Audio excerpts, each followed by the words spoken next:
Good day guys! Today, na-define na natin lahat ng pins na gagamitin natin para sa ating car wash vendor project.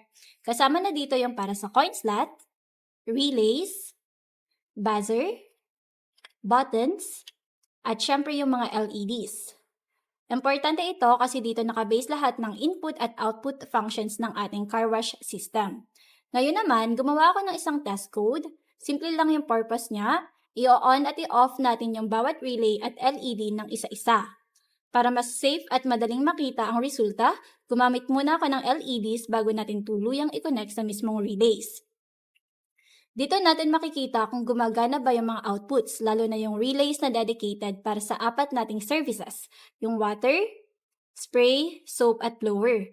Kapag umiilaw o nag-on sila ayon sa ating test, ibig sabihin okay lahat at ready na para sa next step. So,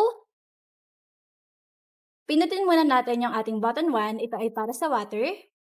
Tingnan natin kung iilaw yung para sa relay na LED. Ayan. So, ang kasunod naman ay yung button 2, ito ay para sa spray. At yung button 3 naman ay para sa blower. At yung last ay para sa soap. So, ayan, kung makikita nyo, gumagana naman ang ating mga pins. So, successful yung test natin today. So, all relays and LEDs are working fine. So, yun lang. Thank you!